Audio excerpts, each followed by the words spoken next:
friends, and welcome back to my channel. I'm Hallie with Trail of Cars. I've got my coffee and a few notes. I'm gonna give you the 10 reasons I don't homeschool. Now, as if you're here, you've probably stumbled across this video because I'm a homeschooler and you're looking for advice on that. And I wanted to give you the reasons I don't homeschool. These are oftentimes a lot of the excuses I hear from people on why they can't homeschool. If you've been around a little while, you'll know that I'm a huge advocate for anyone can homeschool. Like Ratatouille, anyone can cook. You just have to remember that it's your homeschool, not anybody else's homeschool. So I wanted to give you the reasons why we don't homeschool. And these are not our personal reasons for deciding to homeschool our children. For some people, I know these may be your reasons, and that's okay. You may take from this that, oh, I didn't think about that. I want to be able to do that. And that's awesome. That's kind of the point of this video, is to get you to think out of the box and ways that would make your homeschool and your life easier. Number 1, we hate public school. Now, this is not true at all. We loved public school when my oldest went. It just didn't quite work out for him. Some of the learning styles and being in a classroom with so many kids just didn't work well for him. But I definitely see the value in public schools. I know that as of recently, right now it's June 2020, and I know that in August there's a lot up in the air about schools and what they're gonna look like, and people are questioning public school. I do think that overall public schools do have children's safety and children's well-being and children's education in mind. I do think that there's a lot going on behind the scenes, and I do think that sometimes some of that does get lost. But I do see the value in public schools. I personally really fully believe in the one-room schoolhouse model, where children of all different ages are in the same classroom and they all learn from each other. That worked for centuries, and change is great. We all need to change and grow. And as our society has moved along and both parents are working and mothers are not staying at home as often, you need that public school. And you need that place for children to have a place to go during the day. And yes, they do need schooling. Every child needs schooling. And that looks different for every child, every family. Even within public schools, different parents value different, even core curriculum. There are parents that are going to focus more on math, parents that are going to focus more on reading, parents that are going to focus more on science. And that's what makes us all beautiful and all unique. There is no shame in public school. I know several families who send some of their kids to public school and some of their kids homeschool, and they kind of go back and forth. Or one mom that I've met, she sent her kids to public school till they could read. And once they could read, they could come home and school the rest of the kids. And you just gotta do what works for your family. We almost sent my middle child, my number 2. We had gathered up all the paperwork. We thought, you know what, he will probably thrive in this environment. I think he'll be really great at this. We planned all year for it. Like I said, I had the paperwork in hand.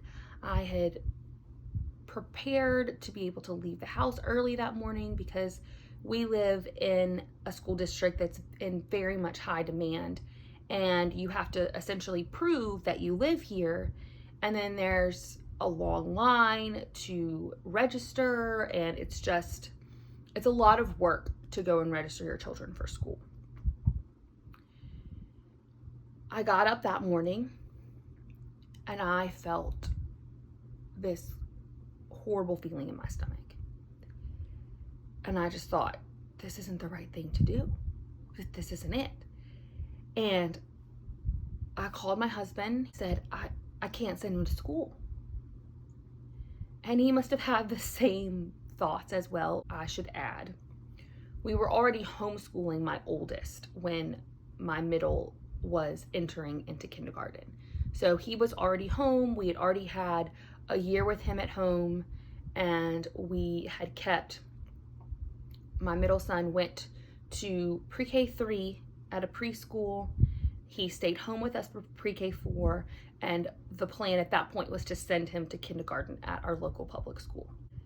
And it occurred to us that we wanted this to be a family thing, that we wanted to let homeschool naturally take its course and grow our family. And let me tell you, it has been the biggest blessing for our family to just ride out that wave. And he just finished kindergarten, and he is doing amazing with reading.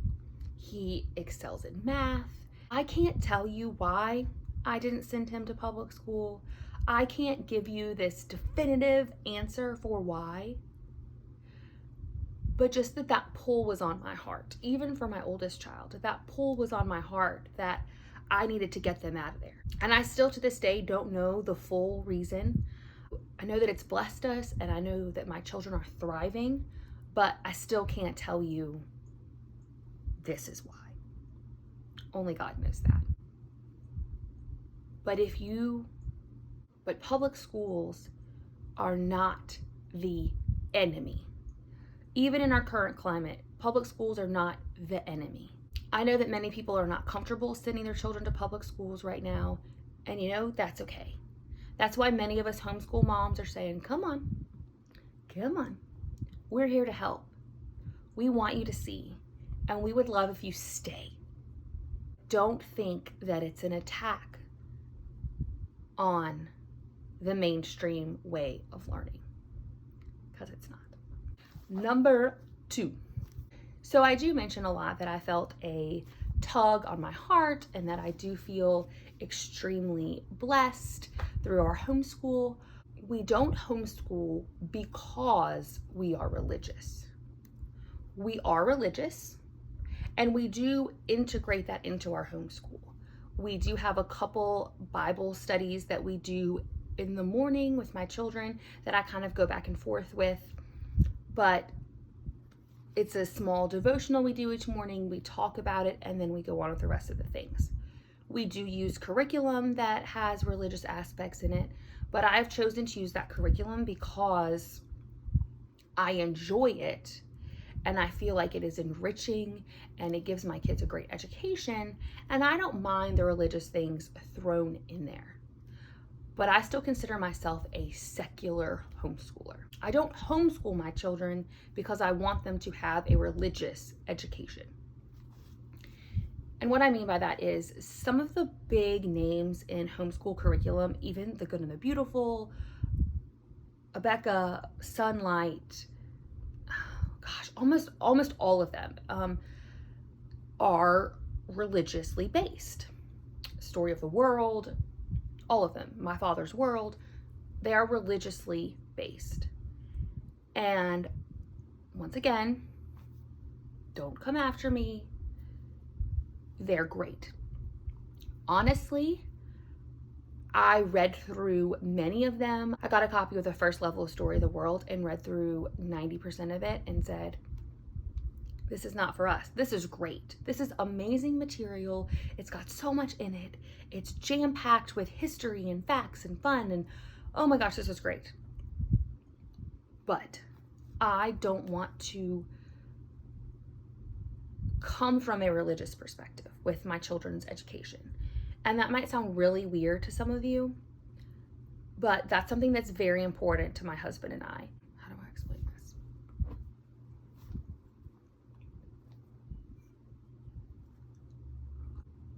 We have purposely sought out and researched curriculum that does not come from a religious point of view. And a friend said this very well one day. I'm religious in my homeschool, but on my terms. And I thought that was beautiful, that she's teaching children how to survive in the world with having their religion and having God at the center of their lives, but not to a point where it is completely saturated in all of their education. And I do find that sometimes, y'all are gonna hate me for this, I do feel like sometimes in some of these very religious curriculums that some of the factual information and the things our kids actually need to learn, that some of that gets lost. And I may be wrong, that's just my opinion, but I do know that that is a number one reason many people homeschool, is they want their children to have a religious education. And that's their choice, and I don't fault them for that in any way. I don't want them to grow up and think, oh my gosh, that's all it was. Because we value their actual education on science and history and math, that I don't need to have Bible verses in their math workbook. That's all I'm saying. We go to church, we read our Bibles, we pray. We talk about Jesus, we talk about God in our daily things. I don't also need it on every page of their school books. That's how I feel about that. Number 3, I hear this a lot. I can't afford to stay home and do that. I can't do that. Y'all must be wealthy if y'all can stay home. Your husband must make a lot of money if y'all can afford for you to stay home and go on all these field trips and do all this stuff.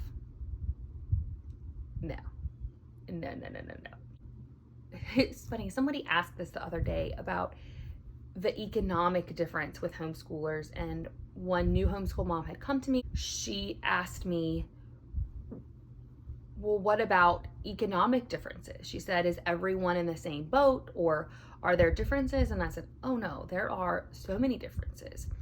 There are parents who both parents work. There are parents who just the father works and they do well with just his income. Most homeschool moms I know have a side hustle. I have a side hustle. I teach for a VIP Kid. I sometimes watch other kids in my home and do camps in my home. We sell a lot of our stuff online. We've been decluttering and selling things. I actually have a whole video coming out on how we budget, and we make a lot of sacrifices in order for me to be home because it's important to us. And I think that's something to really keep in mind is this important to you? Because if it's important to you, you will find a way to make it work. And maybe that does mean that your husband works full time, but then you find an online job that you can do early in the morning, or you homeschool your kids in the evening, or you work weekends, or there's so many ways to work that around that you can make this work. Almost everyone I know who homeschools works really hard to be able to afford it because they believe in it. Number 4. This one is one I hear a lot too, is people will ask, oh, well, are you a teacher? Which I kind of get that anyway. I don't know. I guess I put off that vibe. I've always loved children, and I've taught Sunday school for several years and been a club master and yada, yada, yada, yada, yada. That's not the place for this. But no, I'm not a teacher. In fact, I don't think any of my homeschool mom friends are teachers. There are a couple new homeschool moms that I know are coming in that are teachers. A good bit, a lot of them are. A lot of homeschool moms are teachers. But you don't have to be a teacher. Especially in this day and age, there are so many resources. Like, I honestly think that you could go on Teachers Pay Teachers and do a whole curriculum based on stuff on Teachers Pay Teachers. There's just so much information and so many resources that the work is done for you. And you don't have to be a teacher. You don't have to have special training to teach your own children. You've been teaching your own children since birth. Who taught them how to eat? Who taught them how to talk? Who taught them how to walk? Up until you sent them to school, you taught them to do all those things. And even if you have placed your child in daycare since they were 6 weeks old, you are their first teacher. And there's no reason that you, the parent who has taught them how to talk, walk, eat, can't teach them to read, write, and add. You absolutely can do all of those things. All right, number 5. I am patient. My husband says I'm really patient, but I don't feel very patient most of the time. I do lose my cool. I do get frustrated with my children, but I think every mother does. And anyone that's spending a lot of time like that together, you're going to get a little frustrated with each other. I think we've all learned that over the last 3 months. Know that everyone is going to be impatient. And I would also say that it takes time. When you first start, there are going to be days and there are going to be moments and maybe even a couple weeks where you say, oh my gosh, these kids, what is going on? Give it a little bit of time. You're all getting used to these new schedules. You're all getting used to the newness of it. And while it's exciting, it's also really weird, and you transition from mommy to teacher. Over time, you will find that switch is natural. And it's not really even a switch. It's just an extension of yourself. And as those routines and all of that becomes more natural, your kids will fall into place, into a natural rhythm, honestly. And you will find your patience will grow more and more and more. And also remember that impatience could grow from you trying to make something work that's just not going to work. And at that point, when you realize this isn't working, change it. And I don't mean say, okay, kid, back to school. No, I mean, think about what part of your curriculum isn't working. Think about how much you're trying to do in a day and change it. I say this all the time, but there is so much information and so many resources, and I know it can be overwhelming, but ask a fellow homeschool mom, ask me, and say, look, this is not working. How do I make this work? What is a better way for me to do this? That impatience also bubbles up out of being bogged down in all of it. You're bogged down and you can't see the forest for the trees. You need to get out of your own headspace and look around and say, how can I fix this? A lot of the time, not all of the time, when a child is being that, not defiant, but when they're just not cooperating with you, it may be that something just needs to change. And even just a tad, stand up, redirect. There's so many different ways to learn that it just takes the time and some effort to arrange that. And you will see your child thrive. On a side note to that, even if you have the perfect curriculum, the perfect timing, the perfect routine, everybody's going to have off days where everybody is impatient and frustrated. And you've got to take those days in stride and not let them define you. Number 6. Number 6 goes right along with that I don't get angry with my kids. I do get angry. I think all mothers get angry. We all try really hard not to raise our voices at our children. We try not to, I'm sure it comes out with all of us, and you don't. You don't do that. You don't go there. And it's a whole nother thing if you do. That's not the point.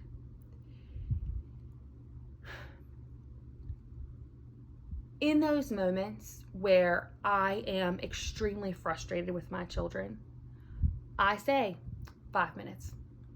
Take a 5-minute break. I come sit in my bedroom, or I go sit outside and I just sit.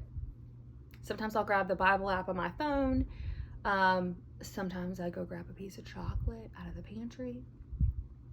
Do what you gotta do.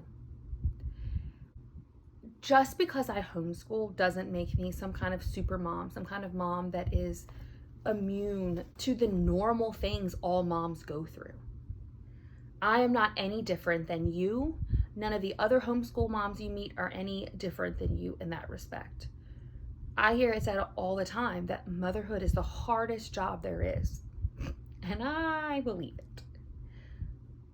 But it's a beautiful job, and it is, just think about this. You have been given these children, whether you're religious or not. You have been given these children to raise up and to make them good people, to raise the future leaders of our world and of our country, and the way that things are going and the progress we're making towards space of another world. Each child has so much potential, and it's your job as a mother to cultivate that. I personally think that's amazing. What an amazing honor that you get to cultivate this little mind and this person into something wonderful. And as mothers, we just need to remember that and to understand that as children, they are children. And it takes a while for all of those qualities and that character building we are doing to happen. And mamas, you're doing a great job. We've been in the trenches. We've been working really hard to keep our kids happy. And as we continue to navigate the new world, all you can do is be there for your kids. And it's okay to tell them, I need to take a break, or I am angry with you. And then step back and talk about it later on. Especially with slightly older kids, they can understand, oh, whoops, I made her mad. It's okay to be mad. It's okay for your children to be mad. And again, being around people all the time, it's going to happen. And it's all about how you deal with it, and not, again, to get bogged down in some of that negativity or in other people's emotions that you can't control. Okay, goodness, what a soapbox. Okay. Number 7. Okay, this is more lighthearted. We need that now. Okay. Number 7 kind of goes along with number 2, kind of the top, is that I shelter my kids. Now, I definitely would say my kids are sheltered, but they were sheltered way before we started homeschooling. I'm very cautious about what I let my kids watch on TV. Always have been.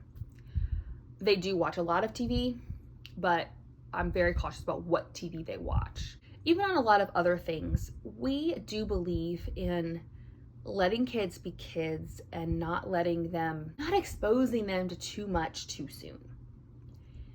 And I think homeschoolers get a bad rap for sheltering their kids from all outside influences. And I think that's detrimental to kids, to completely shut off the outside world. I know many people believe in that, and sure. We don't homeschool because we want to shelter them from the outside world. I have noticed a big difference in my kids. I have noticed that they still play really well together despite their age differences, because they don't have all these outside influences coming in with them. They treat people differently than I see other kids treat kids because they don't have that influence. So in the long run, while yes, they spend a lot of time with adults, they learn how to speak to people of all ages. They learn a lot of things by being home and not being exposed to things. Homeschooling does naturally shelter children, but I don't think that's a bad thing.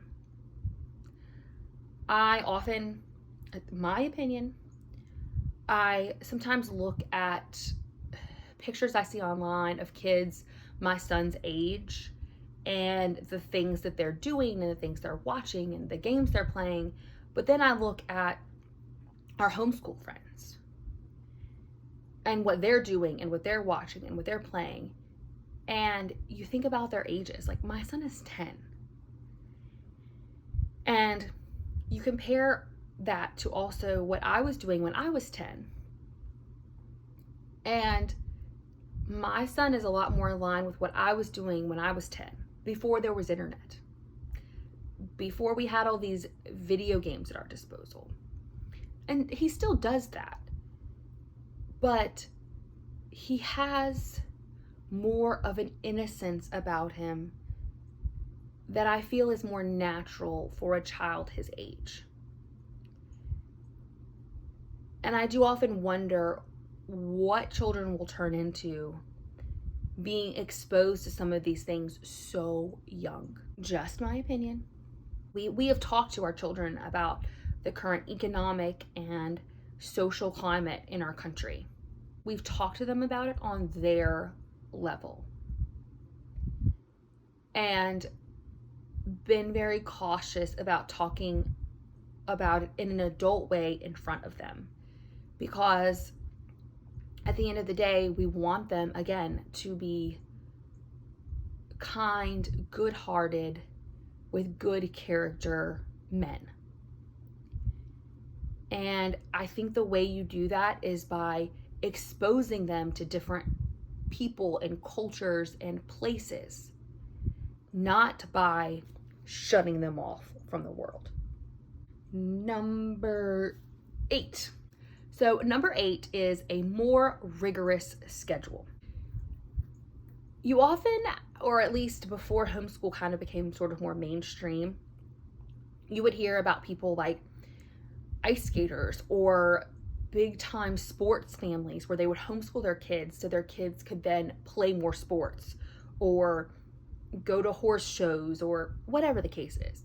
And homeschool is great for those people because then kids can really, really cultivate their hobbies. But that's not the reason we homeschool. We actually only homeschool a couple hours a day, and then my kids just play. We do sports, we do lessons, and homeschooling frees up the day so that we can do a lot of those things during the day, and then we have good family time and more playing outside time in the evenings. It isn't about pouring yourself all into an activity, but homeschool gives you time to do both. It gives you that time to spend hours and hours and hours practicing a sport, if that's what you and your child want to do. And they have time to be kids like that. And even if you're a parent who has your child in a rigorous sport and you spend a lot of your time on that, you're still building character and building kind people, because they learn so much from their coaches and their other teammates as well. It was 8 reasons why we don't homeschool. I hope you enjoyed it, and I hope to see you next time. Thanks, guys. Bye-bye.